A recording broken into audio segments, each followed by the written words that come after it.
Before we get started in today's video, I would like to thank some people who commented on my last video. A Crafter's Nest, she was also at Rachel and Sarah's class. Vicky, hi Vicky, she's from Brisbane. Lisa wanted to know the name of the punch tool that I used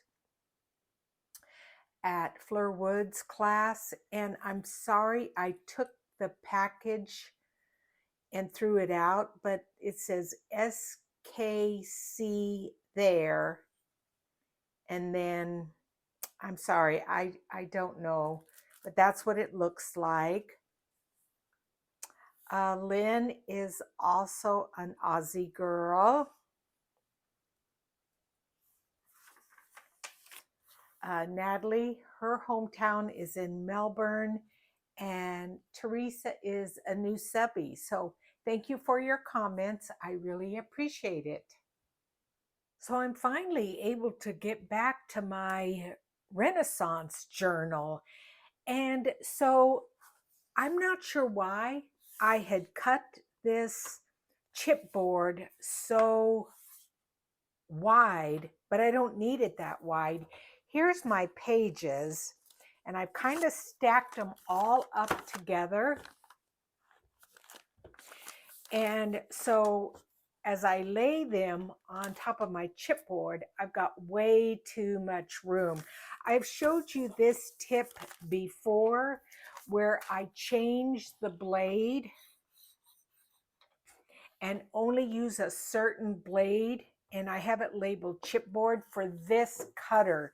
And then if I'm going to use it for paper, I change the blade out. So I think I looked at it and I think 6.5 will work. So what I do is I just lay it in the 6.5 mark and I run it through several times, and then I flip it over, line it back up again, and sometimes I have to do it a couple of times back and forth before it actually cuts it. See, that's not quite enough yet because I don't want the edge to be too jaggedy, so I'm going to just flip it over and do it one more time on this edge. And that should be good enough. Yes. So I'm not sure if you guys recall, but I made this jewel piece to put on the front of the journal. And I want a contrasting rich color for the cover. And so I bought some of this kind of I think it's a faux velvet, but you see what a rich, deep purple that is. But it's pretty flimsy material. So what I've done is I have ironed on a piece of stabilizer, and I just bought that stabilizer at Walmart. I've ironed it on the back, and then I have generously cut more than enough to go around the front of the journal. So now I will trim this down so there's not as much of an overhang, but I definitely want at least an inch, maybe a half an inch. We'll see. So what I've decided to do is to go ahead and glue my front piece, my spine, and my back piece down before I cut my measurement. I do have a ruler because I use that to help make sure that they're completely straight. And I'm just going to use some Elmer's glue for that. It should not seep through because I've got my, what's this stuff called? Interfacing. So I'm just going to put a bunch of glue on here and then then spread it around. So I've been trying to catch up with videos. You know, when you're gone and you're on vacation, sometimes you don't have the time to watch the videos. And I'm like 2 weeks behind. And there's some videos that definitely I don't want to miss. You know, I unfortunately had to go ahead and delete a bunch of videos that I would normally watch of people. But of course, my friend Rachel at Roxy Creations, I watch all of her videos. I'm watching all of Christine, Creating Craft with Christine. And as a matter of fact, let me show you something that I had to do when I was watching Christine's video. Let me lay this down first.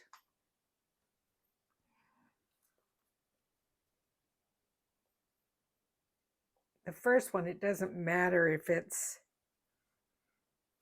straight. And I'm just going to hold that down for just a second. But I was watching Christine at Creating Craft with Christine. And she's doing the Roxy Creation, Rachel and Sarah's next prompt. And it's a Huswiff roll, Huswiff.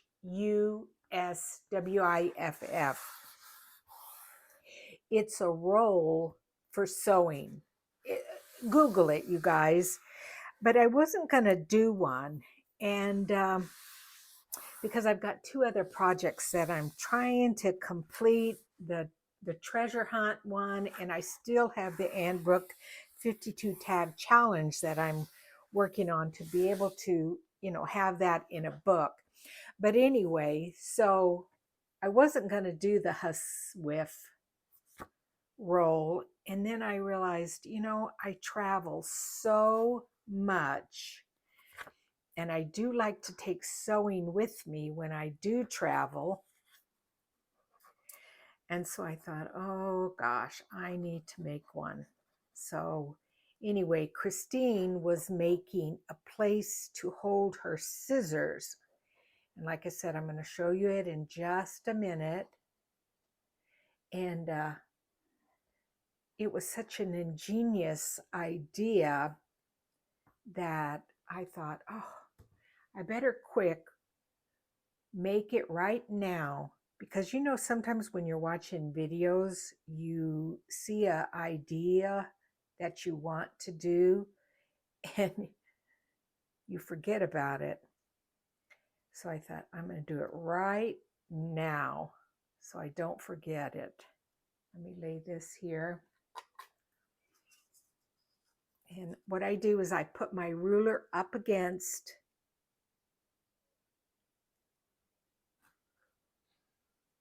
my piece, so it's going to be straight.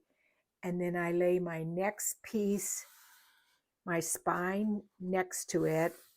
And then I make sure that I'm going to have more than enough room. And I do,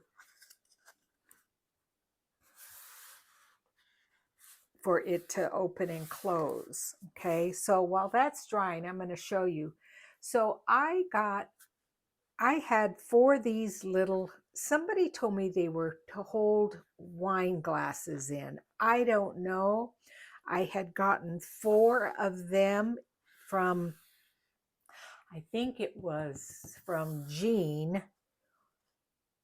And I will link her channel because she does sales. But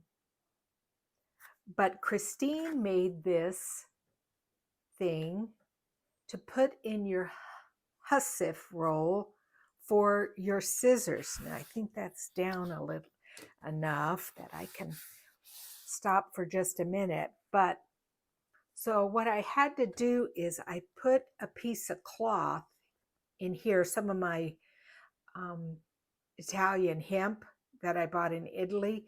because my scissors were going through the hole here. So what I did is I sewed in a piece of that hemp here so they wouldn't go through the lace. And then I sewed the edges together on both sides here. And then a button. And so you're going to slip your scissors in that little pocket. Then you open them up and put them behind that button. And so when I sew that in my Huswiff, then my scissors will stay in one place. Isn't that cool? Oh, I can't wait to start working on that project. Oh my gosh, another project. So anyway, okay, so we've got that down. Now let's do this last one here. Now this is the first time I've done this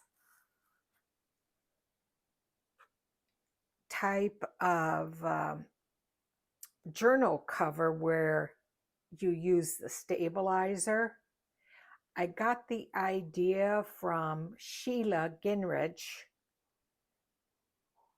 at Boho Daydreams. She uses a lot of velvet in her journals.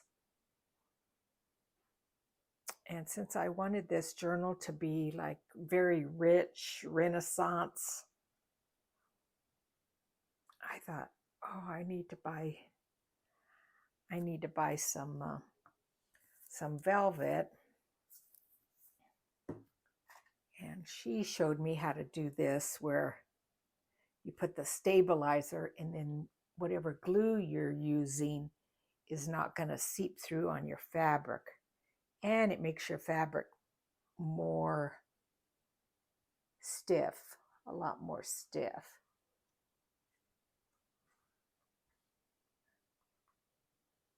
If you guys don't have these kind of silicone spreaders for glue, you should get one. They're actually, I guess, for makeup, but they sure work good on glue. Okay, let's flip this over. Lay your ruler down. Sorry for making you guys jump. I'll lay that in there and push it close. There. I got a little bit on my board, but I didn't get much on my velvet itself. So I'm going to take a wipe right here and clean that off where that fell. So I'm going to let this dry, and then I'll be back with you guys after I've trimmed it off. So what I did is then I took this to my cutting mat and I used my quilting ruler and a rotary cutter and left a 1-inch border all the way around it. This is some paper from Medieval Mirage. It's from her kit, Medieval Scribe, and that's going to be the inside, back, and front covers. This will be covered up because it's going to be a hidden spine. Sometimes when I do my corners, I trim them, but I have found that sometimes I lose or not lose, but it shows the corner, and I don't think I'm going to put corner protectors on this. At least I don't feel I'm going to do that yet. So what I'm going to do is just use my Fabri-Tac glue and bring this to a right-hand corner, use my bone folder to crease that in there real well. Let it dry. To be honest with you guys, I'm not sure if it's the stabilizer that's not good. I got it at Walmart. Maybe it's too cheap of a brand, but I did need something to put on the velvet fabric, but I'm not sure if I will use that ever again. So that I think has held down, and now I'm going to go along the side.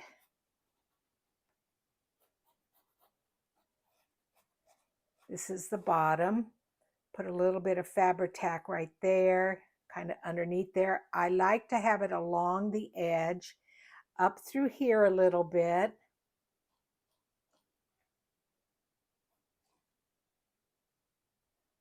A little bit there. And like I said, if it does seep through a little bit, that's okay, because it's going to be covered with the inside papers. So I'm just going to turn this up and hold it there for a second. And then you always want to take your bone folder and go in between the spine and the front and back cover.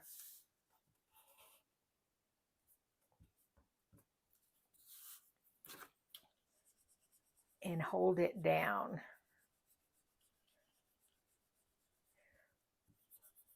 So then I'm going to hold this down, and then I'm going to do this side and this other side, and I'll be back with you guys. Okay, so now this is dried, and before I put my papers down, I want to see about my closure.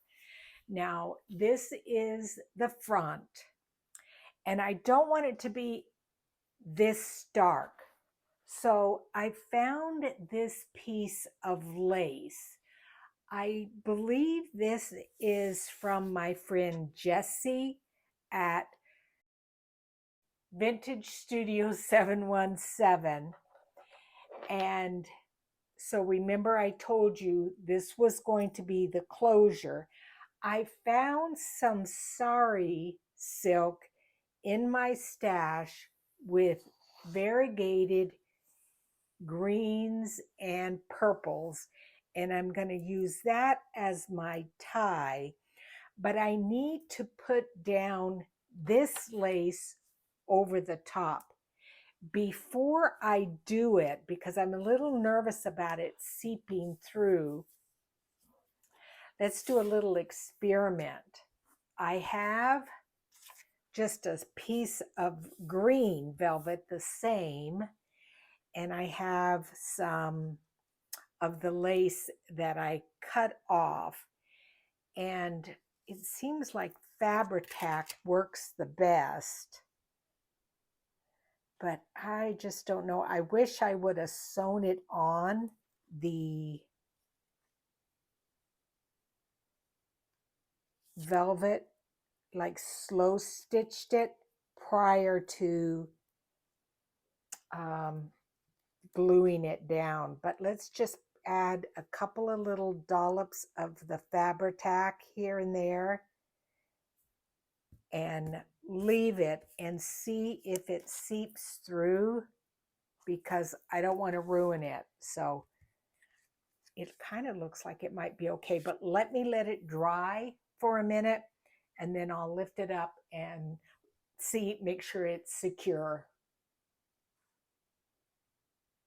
My Fabri-Tac glue has dried and it's holding it, and it has not seeped through, so I'm okay with that.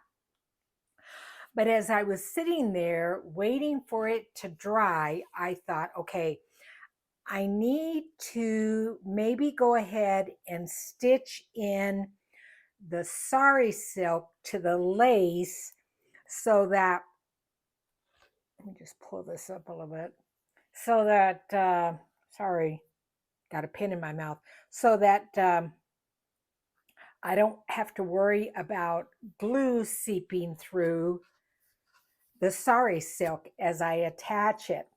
So I've laid it down and I've given myself a pretty generous amount here on this side here. And then this will go underneath. It will be glued underneath. And so I have pinned it here, and that's where I'm going to start my sewing. And then I'm going to sew it all the way across the lace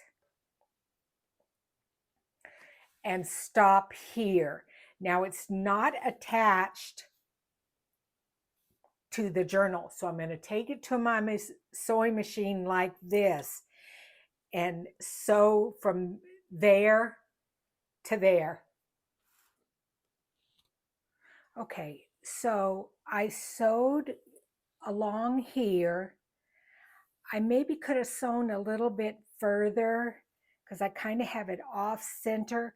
But what I want to do now is glue this to the book. And I want it to be centered. So what I'm going to do is turn that over so that I can see that that's the center of the book. And then I'm going to apply glue, and I'm going to use my E6000. I'm going to turn it over and I'm going to apply glue, my E6000, to the back of this. And then I'm going to flip it over onto here and let it dry. If I can get this open. That's where your hemostats come in handy.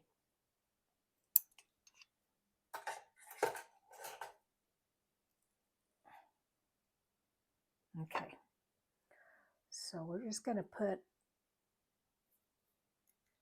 a couple of blobs,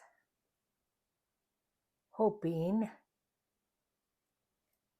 that it does okay.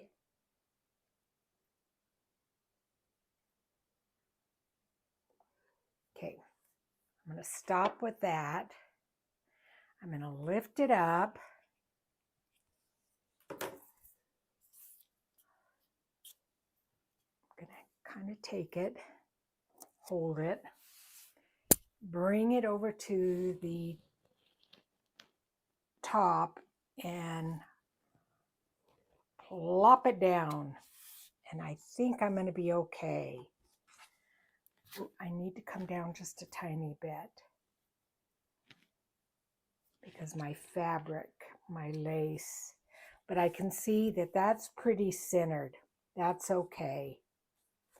It's got both sides pretty well. I think we're good to go. So what I'm going to do is just press that down, let that dry, and then proceed from there. And I'll probably off camera go ahead and glue with Fabri-Tac just in these darker areas of the lace onto the cover. Okay, so now that's dried, and like I said, I did go ahead and tack down this lace, and I like the way it looks. It's nice and centered. And so what I've done is I went ahead and glued down the lace over to this side. So I need to do the same thing here. And I have not cut my sari silk yet. Here's all as long as it is because I want to make sure that I have enough. So I'm just kind of flipping it from side to side. And make sure when you guys are working on a journal that you stop and evaluate, like, how's it going to close? You know, I'm glad I thought about attaching the sari silk to the lace. first, because otherwise that glue would have seeped through there. So what I'm going to do now is just trim this lace off just ever so slightly here up to the line of the velvet, and then add some Fabri-Tac. And again, what I do is I just add the Fabri-Tac on the edge right here, there, just a little bit, and where it's thick, where the lace is thick, right where the flower is. And then I don't have to worry about it seeping through.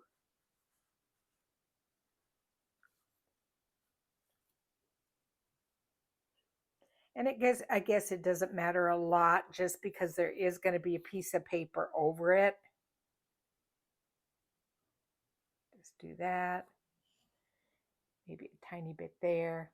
And I think that should be okay. So I'm going to bring that over and then use my spreader so that I don't get my hands all gluey. So while that front piece was drying, I gave Miss Fiona a bath. I think I've told you I don't like a stinky dog or a dirty dog. So I found out from a show dog person the shampoo that they use, because those dogs get bathed a lot. And my little girl, she gets a bath every single either Friday or Saturday. Okay, so that's down there. And then now we can put these pieces of paper for the inside. And I haven't decided if I'm going to do pockets yet. And I'm going to put this right to the edge there. And then you'll just see that little piece there. So let's just take, I think I can use just my beacons for this. Let's pull that out.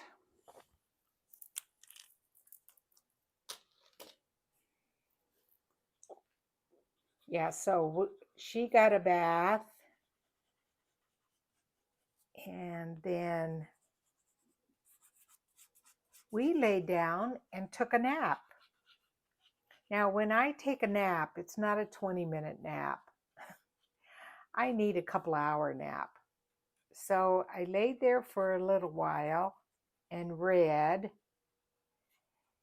and then fell asleep. And I probably was, by the time I actually fell asleep and got out of bed, it was an hour and a half nap. So it was a good little nap. And she lays right there with me. And she was all nice and clean, because I don't know how that little girl does it, but she can get stinky. I don't know where she gets so stinky from. Okay. So I'm going to bring this in, and I'm going to lay this right to the edge of the front of that. Maybe it's not the front, but right to the edge here. And then some of that's going to be covered up because, like I said, it's going to be a hidden spine. And I really need to press it here over this thick part where the lace is. The nice thing about this paper, it does not matter which way it is. And then now I'm going to do this other sheet on this side. So let's bring this over. I wish, you know what I think I need to do before I put that down? I need to, let's see how. I almost feel like I wanted to pull some of these threads out here. Boy, I sewed that really well though. I think it's going to be okay. I'm just talking through my stuff here. So let's put some glue here. So yeah, I took a nice little nap, and then tomorrow is Easter, but when you guys see this, Easter will be long gone. I'm going over after church. I'm going over to my daughter's house for dinner.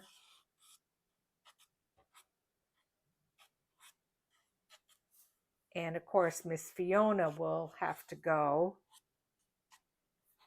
because she needs to see Finn. That's my daughter's Wheaten Terrier.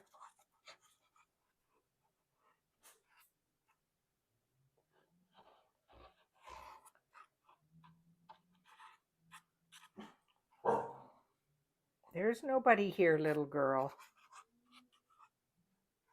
Okay, I think that's good there.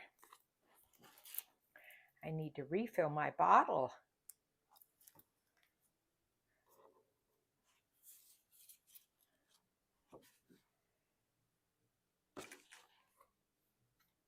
Let's bring this over.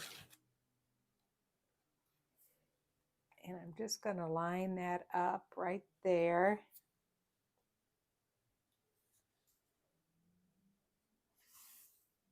And make sure it's about the same distance on both sides. And then press that down. And then the cover is pretty much done. So then next we will be sewing in the signatures. Oh, I need to bring this over a little bit.